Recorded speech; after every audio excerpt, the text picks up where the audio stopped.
Hello, today we are here with Damon. Today we are talking about positive classroom culture. So I watched your lesson a few times and I noticed that the lessons were very positive. When I say positive, I mean that when I look at the students were very motivated. They were helping one another. When you ask them to do group discussion, to solve problem for their friends, right? They're very eager to help their friends. I feel that that's what makes a learning environment very safe. So that students want to learn. So how do you do it? Thanks, Francis, for the question. I think it's also in everybody's minds on how can we make our classroom a positive environment so that our students are able to learn better. I think the foundation that we need to set is that the expectations and routines in the classroom has to be stated very clearly, meaningfully, and accepted by all our students during the lessons. If the expectations and routines are not set properly, I don't think there is even a chance to have a positive classroom culture. And when there's no chance for a positive class culture, there's no way that we are able to get our students to interact confidently and safely with one another. Then I think after saying this, right, it begs the question as to how can we establish our expectations and routines. And I think there are three main parts. First and foremost, because I like our students to actually do a lot of interaction. So the interaction routines and expectations has to be there. So I will always start off my lesson by stating very clearly that they have to be patient, and listen to one another before speaking. They have to be kind so that they can support one another to help one another learn better. Sometimes once in a while, I'll demonstrate how do they look like to the students before they go and do their activities itself. Then there is the typical classroom routines which everyone talks about, or everyone gather in 6 rows, everyone gather in 6 circles. You must come down by what time, you must be ready by within how long. This will be the classroom running routines which we always focus on. Then finally, there is a lesson running routine whereby there's a lesson flow or a flow to the lesson where there's a start, there's the body, and then there's the end to conclude, to consolidate learning. I will share with my students the flow of the lesson as well. Not every lesson, but probably every other lesson, so that they roughly know what's going to happen during the entire 60 minutes of their learning. So once these three routines and expectations are set, I think it sets the stage up for us to improve and really build on the positive class culture that we want. So moving on, as we give the opportunity for our students to interact with one another through think, pair, share, through circle time, through their playing of the games or working out of the drills. If we as the teacher at that point in time, has to be facilitators, we have to be encouragers and motivators and be good observers of what they're doing and be good listeners to what they are saying also. So when we see our students actually being patient and being kind and helping another person do better during the lesson, I think we have to be generous to give the praise towards their effort in doing that to the friend, because we want them to learn how to be kind, we want them to learn how to be patient, we want them to learn how to speak to one another with respect. Then I feel that is also a lesson within our own PE lesson. So if we give praise to their physical display of the PE skills or the PE concepts, I think we should also be generous in giving praise, especially to the effort that they try to be patient and to communicate well and collaborate well with their friends also. And I think we should really do more of that, because I feel that a lot of us may not focus on that, and we focus more on giving the affirmation to the physical skills rather than these social skills that we also want our students to develop and learn. Okay, thank you. Interestingly, you don't start by saying praise the student. You started off by saying setting expectations, set routines. Then after everything is done, is set already, then you talk about praise.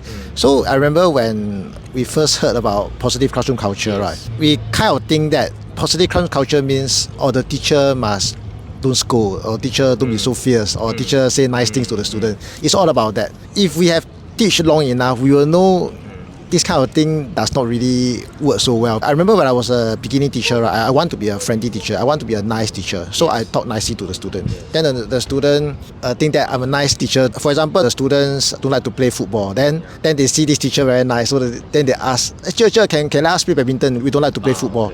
So because I want to be nice, then I will say, oh, okay, you can show me the drill, I will let you play badminton in the last 10 minutes, that kind of thing. Then they start to see things like, oh, if I do something, I will get to do what I want to do. Then as this goes on, right, more and more students will want to ask, oh, can we don't play football? Can we play badminton? Yes. Then it becomes like a group thing that it is okay to challenge the teacher. Then as the lesson goes by, right, the student become more brave to want to argue with the teacher. Then things just get worse and worse. Sometimes when so many students are arguing with the teachers, and then we start to see the students as not respectful to us or very rude to us. Because there's this stimulus that, oh, I don't like to do something, but this teacher is going to let me do something I like later on. So I will continue and do this kind of thing. It's like social media, right? We scroll, then we see something very funny. Then our brain produce this dopamine. This dopamine will make us want to do again, want to scroll again, then scroll some. So sometimes after a while, we just realize we have been scrolling the social media app for more than half an hour. Yeah, so sometimes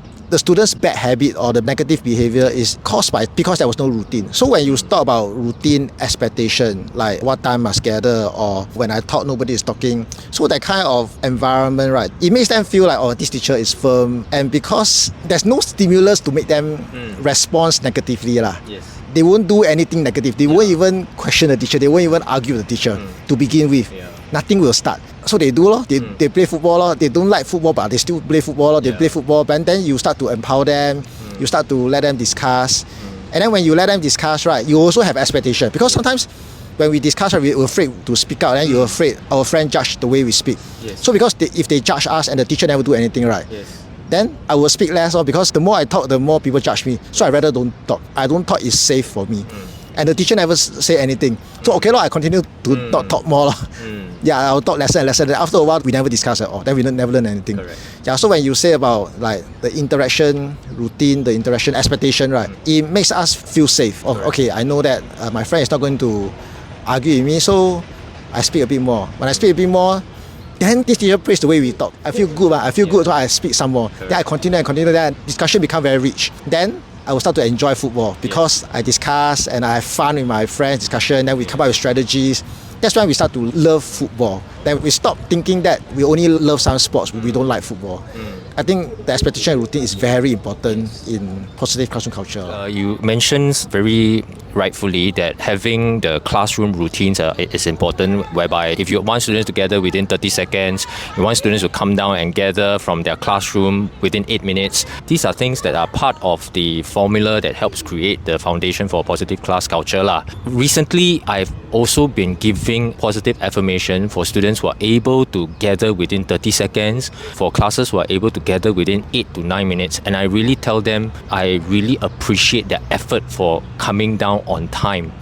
And I appreciate their effort for gathering within 30 seconds. I can see that the faces of the students actually lit up. They seem to really feel that, the teacher actually is noticing what we are doing. And to me, I feel like it's like the first time they have been praised for doing a normal classroom routine well. And I think I cannot overemphasize on giving positive affirmation for students putting in effort when they execute and perform your interaction, your classroom or your lesson flow routine well. Because like you rightfully mentioned also, when like using the social media example, when you are rewarded with something that you're doing, you want to keep doing something even more. However, of course, we must be careful. So if our students are doing the wrong things, there must be some kind of consequence, there must be some kind of telling off, not because we dislike him or her, but we dislike their actions. We have to really inform them in a firm manner that what they have done was not right, because it's not within the expectations and routines. The reason why we have these expectations and routines is because we want a safe learning environment for everyone. So if you are not using the right language, not using the right words when you are interacting with your friends, we as teachers have to also say something. After the lesson, I will have a word with them to help restore what they have done wrong.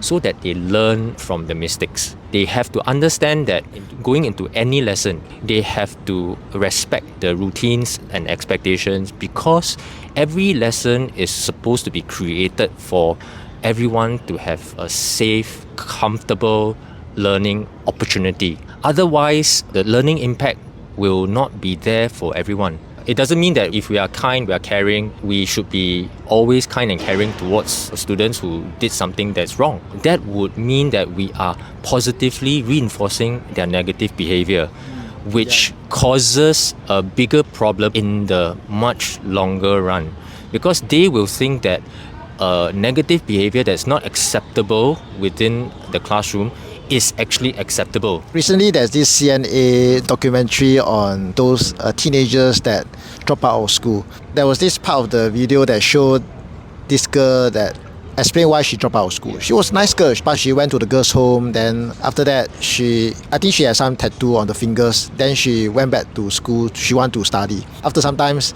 they realized that, she went to girls' home. Then they also noticed there's a plaster on the finger.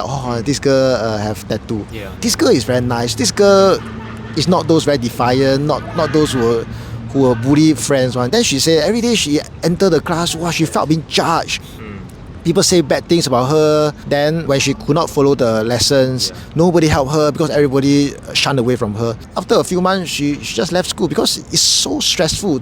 She overwhelmed by anxiety every single time she entered. Then there was also another scenario where this boy, he wanted to go back to school. So I think he joined an external agency for lessons. Then I think the counselor followed him to the lessons. Then this boy, he don't even dare to enter the class. He sat outside the class and no, I cannot enter the class. It was so stressful for him. This shows that when the classroom environment is so unsafe, when everybody say the wrong thing, everybody do the wrong thing, and there's no consequence, it becomes like you are in a war zone. Especially when you are the kind that cannot follow the lesson one. You are slower than other people, then you have special needs or whatever. You will just feel like everybody is judging you. It's very stressful. So what you were doing is, you just make sure that everybody is doing the right thing. Everybody is helping. Everybody don't say the wrong words. There must be consequences. It makes everybody in the class feels safer, I feel. I may accidentally do the wrong thing. Then Mr. Chu will explain to me why.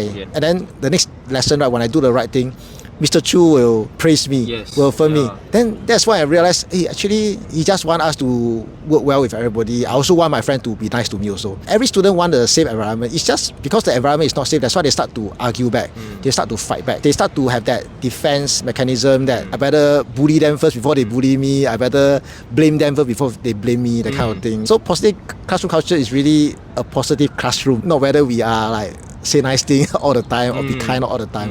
What you have shared just now was a possible scenario where a negative class culture can happen. When someone said something negative to another person, the defense mechanism kicks in. He will want to say or do something negative back to me, and then that will create a defense mechanism back on me again, which I will retaliate in a negative way, which will cause a vicious downward cycle to happen. And that is where there's no trust anymore between the two of us, because we are just out to attack one another. So if such a situation happens, we must put a stop to that.